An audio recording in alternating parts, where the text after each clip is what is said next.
जय हो भैया। सीताराम। हमको ये संगीत वालों को हमको बहुत प्रसन्नता है। संगम की नगरी इस प्रयाग में महासंगम का आयोजन आज से प्रारंभ हो रहा।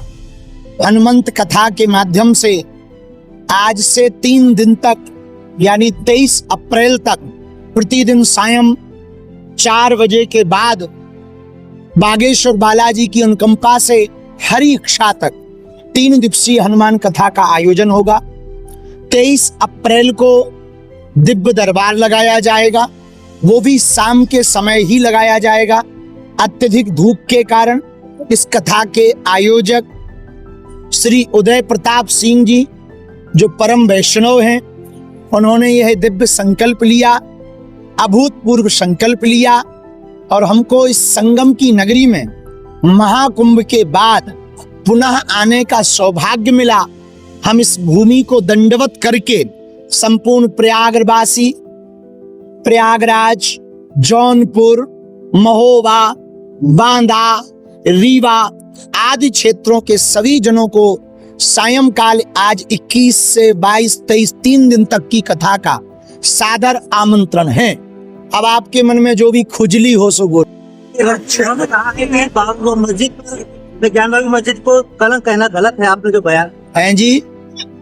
हमने ये कहा कि विश्वनाथ जी के बगल में जो कलंक लगा है वो कलंक मिटेगा और भगवान शिव की नगरी में बहुत ही जल्दी वहां पर ज्ञान वापी के पास में रुद्राभिषेक होगा भगवान शंकर का। तो बरेली के जो मौलाना है रिजवी, उन्होंने कहा है कि उसको कलंक कहना गलत है, वहाँ झंडा फहराया नहीं जा सकता है जी। समय समय का खेल है, समय समय की बात, समय समय का खेल है, समय समय का योग। करोड़ों में बिकने लगते हैं 2 कौड़ी के लोग। तो हम इतना ही कहेंगे कि ऐसा एक समय पर किसी व्यक्ति ने यह भी कहा था कि पत्ता नहीं हिलेगा, लेकिन देखो राम मंदिर बन गया ना। हमें भरोसा है देश की न्यायपालिका पर, हमें भरोसा है यहाँ के आस्थावान श्रद्धालुओं।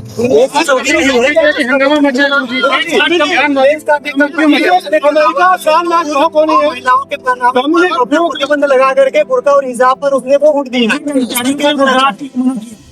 ये में रहने की अनुमति नहीं होनी चाहिए, उनको विदेशों में रहने की अनुमति होनी चाहिए।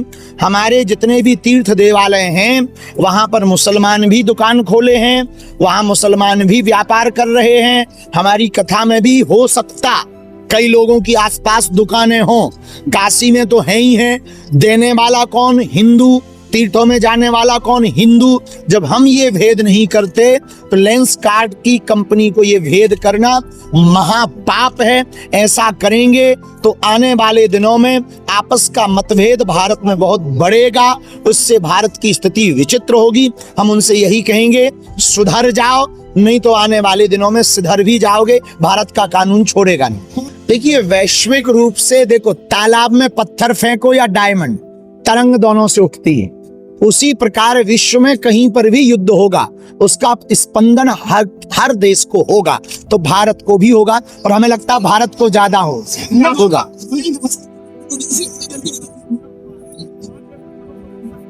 उस पर हमने बोल दिया है कि सुधर जाओ वरना भारत का कानून सुधारेगा। और महाराष्ट्र का कानून बहुत अच्छा है और महाराष्ट्र में इस बात को लेकर के बहुत प्रबल, वहां के हमारे यशस्वी मुख्यमंत्री बहुत ही प्रिय श्री देवेंद्र फडणवीस जी सैद्धांतिक रूप से, वैचारिक रूप से अपनी परंपरा को बहुत प्रबलता से मानता है। व्यापारवाद में यदि मजहब को आगे लाया जाएगा तो देश की स्थिति परिस्थिति बिगड़ जाएगी। वरना हम हिंदुओं से भी अपील करेंगे कि अपनी अपनी कंपनियों में सिर्फ हिंदुओं को ही काम दें।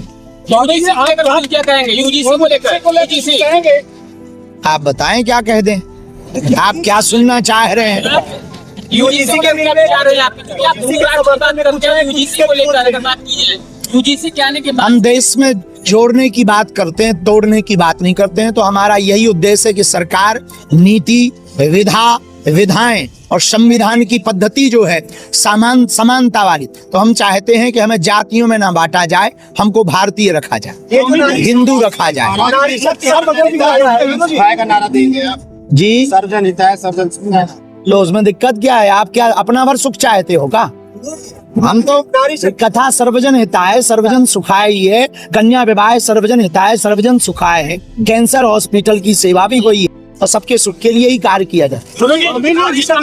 जी ने कहा है काबा नहीं बनने देंगे, क्या? काबा नहीं बनने देंगे। हाँ, तो भारत में काबा की क्या आवश्यकता है? हमें आप एक बात भी तो बताओ ना, भारत में काबा की जरूरत नहीं है, काबा जहाँ है वही ठीक है। भारत में काबा की आवश्यकता नहीं है, भारत में तो हमें लगता है विश्वनाथ बाबा की आवश्यकता है।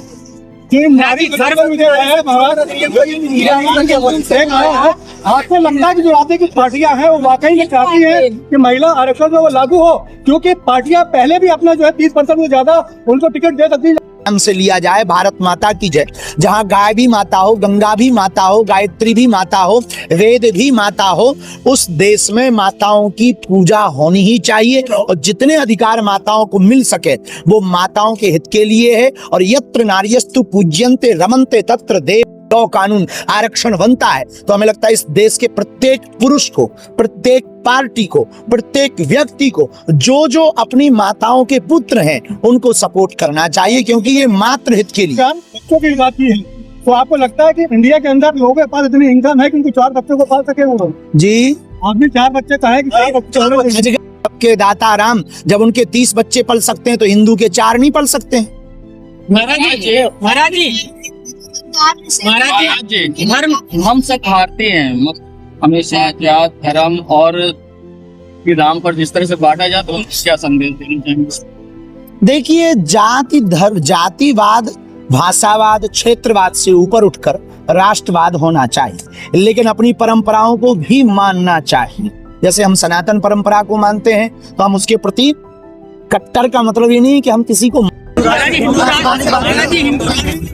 भारत हिंदू राष्ट्र होगा, उसके लिए प्रयत्न जारी है और इस वर्ष 4 जुलाई को हम फिर से एक घोषणा करने वाले हैं। उसके लिए इस वर्ष अब हम आगामी दिनों में रथ यात्रा निकालेंगे। 4 जुलाई से नहीं, 4 जुलाई को इसकी घोषणा की जाएगी, कहाँ निकलेगी, कब निकलेगी, पर इस वर्ष हम रथ यात्रा करेंगे भारत को हिंदू राष्ट्र बनाने के लिए। हम लगातार यत्र यत्र अभी लगातार चली रही, अभी उत्तर प्रदेश में वृंदावन में विश्राम हुई है, आगे रथ यात्रा करेंगे। गौ सेवक की आवश्यकता है, गौ रक्षक से ज्यादा। गौ माता को हम लोग जो है पूजते हैं, मानते हैं, तो वर्तमान में गौ रक्षक ज्यादा है, गौ सेवक कम है। देश में गौ माता को बचाना है तो गौशाला नहीं हो पाए, एक हिंदू एक गाय।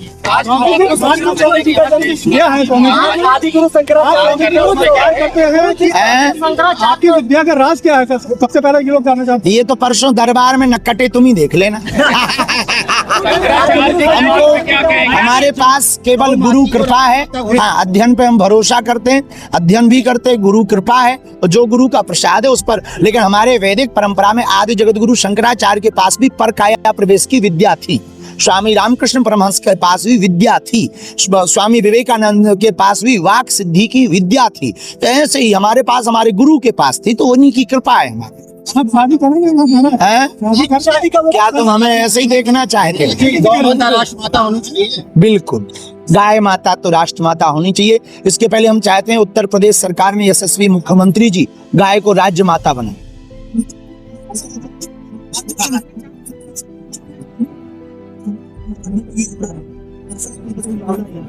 संतों को आपस में विवाद नहीं, संवाद करना चाहिए ताकि सनातन की हंसी ना हो, अपने धर्म का उपहास ना हो, चाहे वो राजपीठ के लोग हों, चाहे वो शंकराचार्य या संतों की पीठ के लोग हों। हम दोनों से ही ये प्रार्थना करेंगे कि आपस में सामंजस्य स्थापित करके विवाद नहीं, संवाद का रास्ता चुना जाए, ताकि दूसरे मजहब के लोग, अब और लोग यही हंसी करके कह रहे हैं कि पहले अपना तो संभाल लो, फिर हमारा देख लो।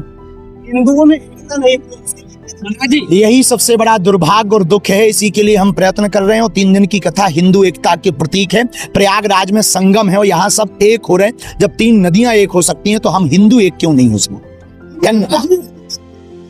धन्यवाद।